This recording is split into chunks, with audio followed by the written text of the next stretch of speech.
Welcome to This Is. Today, Ken and I have a wide range of Bluetooth headphones to take a look at, starting with the Samsung Galaxy Buds Live, or the Beans as the kids call them. And I have the actual beans right here. This is the color that people associate with red beans. Bronze beans? Bronze beans. I mean, these are Mystic bronze beans. I don't think they're Mystic bronze. I think I've never eaten a Mystic bronze bean. So with the Galaxy Buds Live, these are the hottest, the newest, the latest and greatest, and there's a lot going for them.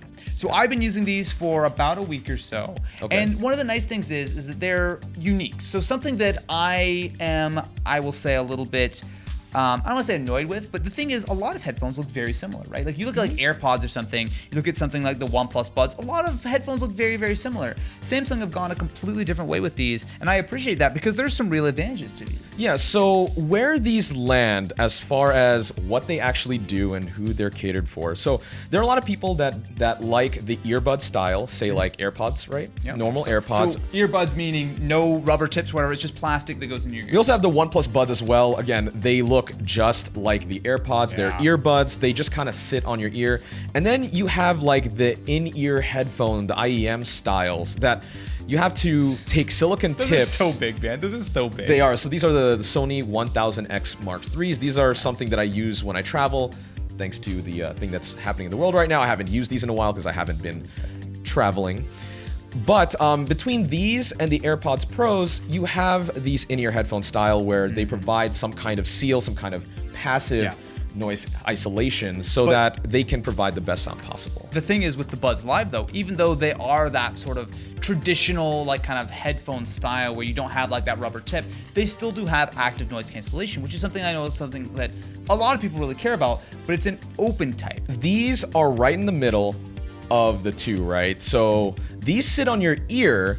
They provide a little more isolation than something like AirPods or the OnePlus Buds, but they do provide active noise canceling, which serves to cancel out things like room environment noise. These sound fantastic for something that don't have great passive noise isolation. Yes. These sound almost as good sound-wise as the AirPods Pro for me personally. And that's one of the things I actually like about the Buds is that when you look at these, they're open type, right? But actually that's an advantage because for me, I don't actually like to be in the noise canceling zone. It feels like you're in a vacuum a little bit. Absolutely. Right? And if I'm on a plane for 12 hours with a screaming baby behind me, I want noise cancellation times 1,000. But if I'm in my normal day-to-day life, I want to be able to hear when you yell at me about mystery tech or something. I need to take them out or whatever. You can still hear pretty easily. Yeah, and so the cool thing is that the 1000X Mark IIIs have this and the AirPods Pro do a better job, but you do have sound pass-through for these where they try to add a level of transparency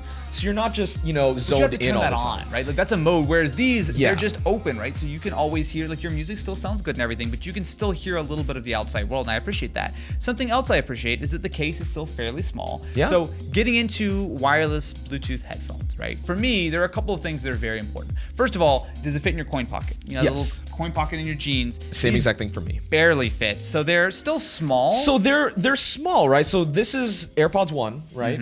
And these are the Galaxy Buds Live. So in terms of footprint, same size, right? Same size. A little thicker though. But it's way thicker. Like I'd say about like maybe like 25% thicker, which is not the biggest deal in the world, but it's something to think about when you're just throwing these into your pocket. These are the same price as these, within a margin of like 15, 20 bucks. Really? Oh, I thought they were more expensive. These go over 200 bucks, but on sale, which you can actually find at the time of filming at least, for around 180 bucks. So $10 more than the Buds Live. I think if you're in it purely for sound, for sound quality, the Sonys, I would still personally kind of go for. The thing is though, when I'm talking about headphones, it very much depends on what kind of headphones I'm talking about. If I want the absolute max sound quality, I'm gonna bring around the Dragonfly and all the other crazy, stupid, like audiophile stuff. When it comes to wireless, fully wireless Bluetooth headphones, sound quality, I'll be completely honest, for me personally, it's probably number 2 or 3 on my list of most important things. I mean, there are convenience factors that come into play with all these. Absolutely. That's why we've loved the AirPods and the AirPods Pro for a while. But let me say this. Something that I wasn't expecting with the Galaxy Buds Live is that as an iPhone user, it's been rock solid. It's good. That's good. So active phone switching and switching to and from, say, a Mac or a PC and the phone and my iPad, it works seamlessly. You do have to hop into the menu and actively manually select them.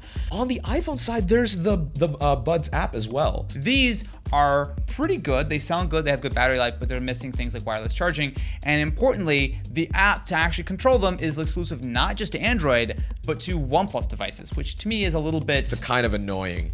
Which, that's probably the only reason why I wouldn't recommend these to people. And yes, unless you have the OnePlus. Unless you have the OnePlus. And of course, these are not the only headphones that exist. There are many other Bluetooth wireless headphones out there on the market that we haven't looked at yet, that we can't really talk about because, again, we just haven't tried them. What do you like the most? I'm kind of curious. So I will say that previously, if you would have asked me this question before the Buds Live came out, the Galaxy Buds Plus would be pretty much top for me. So the thing with these headphones is they, first of all, I think look pretty decent, right? So, I mean, sure, the blue color might not be for everybody, but they have an excellent fit, especially for my ears. They have a little wingtip. They do have the rubber seal. They have decent passive noise isolation. They sound good. Wireless charging. They sync well. There's nothing really going against them. And while the MSRP is something like $150 or $160, these are regularly on sale for like $110, $120, which, as far as I'm concerned, especially because it has most of the same benefits of the Buds Live, killer, right? These are really, really good. But if you spend just a little bit more, and by a little I mean $30 to $40 more, the Buds Live are my new favorites. Yeah, by the way, so the Buds Live do retail for $170, which isn't cheap. There are a lot of people... Cheaper than AirPods Pro, though. It's cheaper than AirPods Pro. Actually. Why does someone here in 2020 buy a pair of standard AirPods? They're not that cheap, $170 or so, maybe a little bit less based on sales, but they don't have the wireless charging unless you pay extra.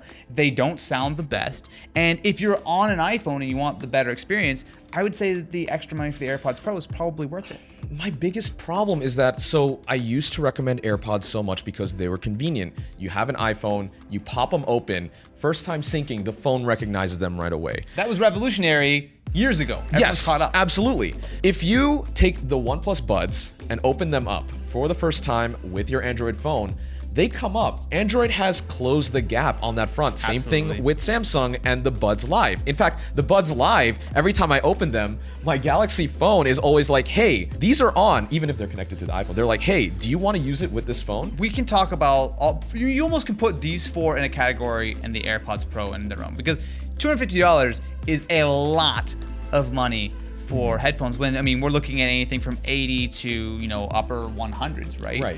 Why should someone buy a pair of AirPods Pros? And I'll lead off, actually. I'll answer my own question. Sure, I don't know why I questioned. They do deliver a really good experience. They have a lot of the same benefits of the AirPods, but they do have the active noise cancellation. They do have the rubber seal. Yes. And as far as I'm concerned, they sound slightly better. So there are two reasons why I like the AirPods Pros over the Buds Live. Now, I do like the Buds Live sound just a tad bit more, but it's pretty negligible. They're pretty comparable. Yeah. But the AirPods Pro, I think what they have going for them is, one, the control is on the stem, so you just pinch the stem and you can, switch tracks, you can activate Siri, do all that. That's in a very ergonomic spot. It's easy to grab. It's very easy to grab, and it requires a little bit of pressure to do. On the Buds Live, my biggest problem with them is that it's all touch control. Yeah. And the touch sensor is in a spot where you would naturally touch them to adjust them in your ear. So I'm always finding myself switching tracks or pausing when I don't want to. And it's the same problem that I've had in other headphones too, like the Sony 1000X Mark IIIs. This is the worst spot for a touch control ever because it's like the one place where I'd grab it. Same problem with the Buds Live. And I always activate stuff on the OnePlus Buds too. If you have an iPhone, it used to be so easy to just say, buy AirPods. The end. Like, they were obviously, even if you had Android, a lot of times AirPods were the best. But I think people have caught up, and specifically with Samsung with these. I mean, they have so many things going for them. I even appreciate things like the sounds, right? So when you put them in, when you take them out, especially when you turn on and off active noise cancellation, it plays this nice little sort of bit of music. Like, there's so much going for these. If the case was a little bit smaller, I would have appreciated it.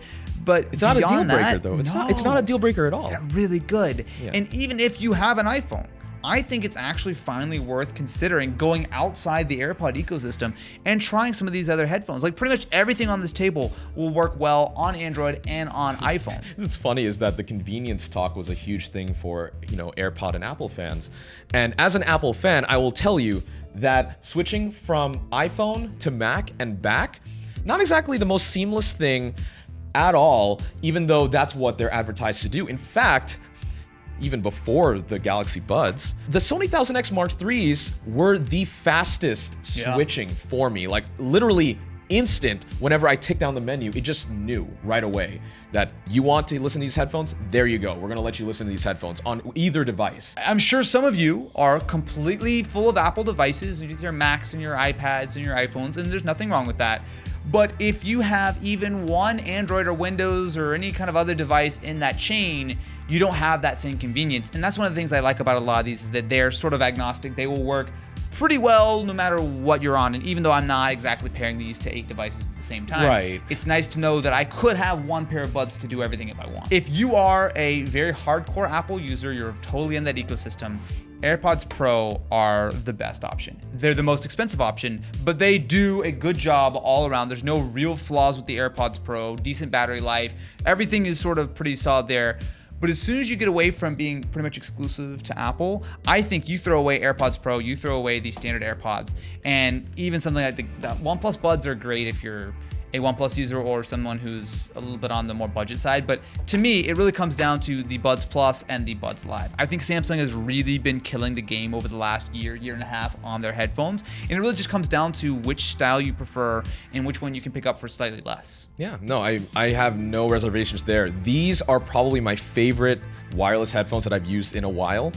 And I don't think that's going to change either. Like, these things are going to be with me for a while. I can't wait to see in the future how they even improve on these, because there are some points that they can improve on, but I think they have a good track record of at least trying to do that. You know, it's funny, the iFixit teardown of these, so they're called the Galaxy Buds Live, but everyone calls them the Beans. And there's actually a little PCB inside the headphones that says bean like one or bean left or something on it. Oh, so they just knew. Even Samsung called them the Beans. Anyway, thank you very much for watching this episode of This Is. Make sure to subscribe to the channel to stay tuned for all of our various technological shenanigans. And until next time, Ken, do you have anything to part ways with the audience? Any way to conclude this wonderful piece of content? It sounded like you were about to fire me again.